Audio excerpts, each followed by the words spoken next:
Okay, let's talk about a kneeling good morning, all right? Some common mistakes that I see and some things that we want to pay attention to as we are practicing week after week, all right? So a good morning, no matter if it's kneeling or no matter if it's standing up, is a hip hinge movement pattern. Some other hip hinge movement patterns that you are more used to are deadlifts or hip thrusts, right? Any variation of those. So it doesn't matter if it's unilateral, it doesn't matter if it's bilateral. Those are also hip hinge movements, okay? Good morning, same, all right? A deadlift, we usually have our weights to our sides or in front of us. A hip thrust, of course, the weight is at our hips. And a good morning, the weight is elevated, okay? So our good morning in this kneeling position is going to be on our back. And so when we change where we are loading our body, it allows a different variation of that same movement pattern. It targets different muscle groups, or it challenges the same muscle groups a little bit differently. And that's how we eventually get stronger over time. So let's understand what a hip hinge is, and then let's go ahead and relate that to a kneeling good morning. A hip hinge is not a competition to see how far you can bend forward and how much you can stand up, okay? You are going to hurt your back that way, and you're not going to be targeting the intended muscle groups that way. A hip hinge starts and ends in our hips. It is a horizontal motion with our hips. It is not an up and down with our upper body, okay? So a horizontal motion looks a little something like this. We are pushing our hips back. We are pushing our hips forward. My upper body is coming down and up, just simply because that's what happens when you push your hips back and you push them forward, all right? So as we are pushing our hips back in that hinge position, I want you to notice a few things. Number one, I want you to notice my shins are vertical, okay? They are not coming back, right? They are not at a diagonal. They are vertical, all right? They are not coming forward in a squat. They are vertical, okay? That's really important, all right? Because if we do come forward, zero pressure on our hamstrings and whatnot. If they do come backwards, all of the pressure on our hamstrings and likely lower back, none of the pressure on our glutes. So these different things really do matter, all right?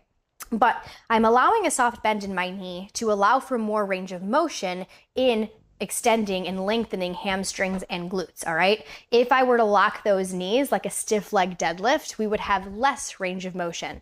So as we're coming back and we allow that soft bend in our knee, it's to get as much range of motion and lengthen those muscles as much as possible so that when we make that contraction, we are getting the most out of every single rep, all right? So once we're here, I want you to notice that my back is not completely flat, all right? My back is kind of at a diagonal, but that's okay because the goal is not to bend as far forward as possible. The goal is to stick your hips back as far as possible, okay? And this is the end of my range of motion. So it's okay if my upper body is at a diagonal. It's nothing to do with my upper body, all right? So once I'm here in my end range of motion position, I'm gonna engage my glutes and my hips, and I'm gonna contract them, and I'm gonna push them forward in order to stand, all right?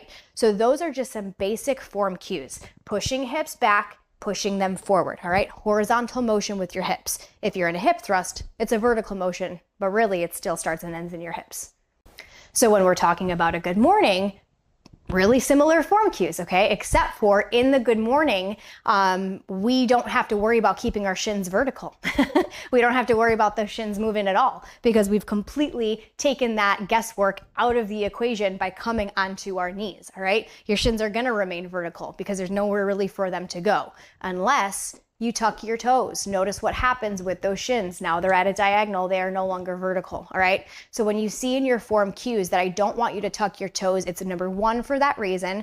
And also number two, when we are coming into that hip hinge position, it is way too easy to push off on your toes rather than letting your hips initiate the movement. And now you're completing the reps, but you're not actually recruiting the intended muscle groups because you have assistance from your toes.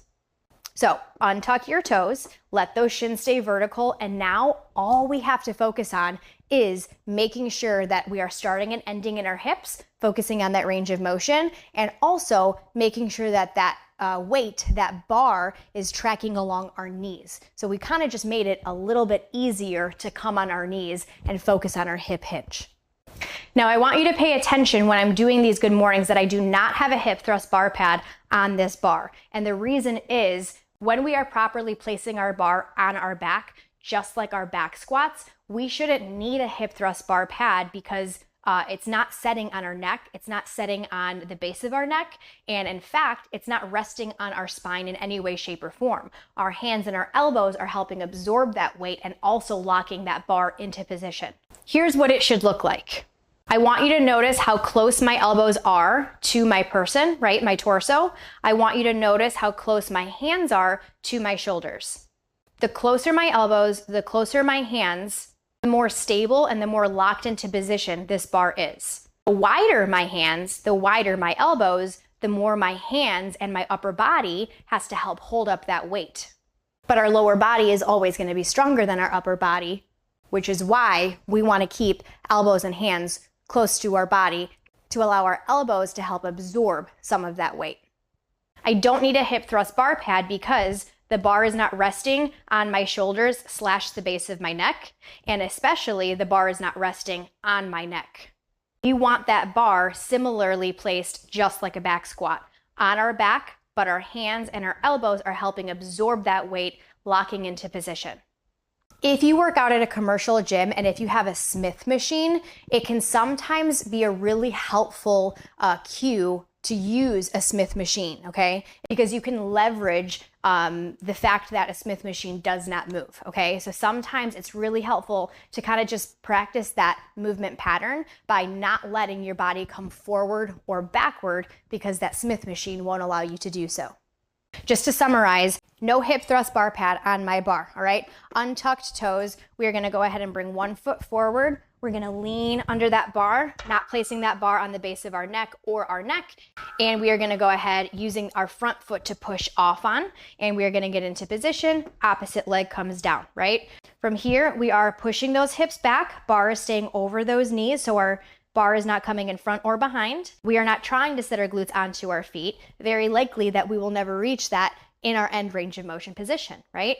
Bar is still over our knees. We're gonna push our hips forward in order to stand. And because of this variation, we don't have to worry about what's going on with our shins.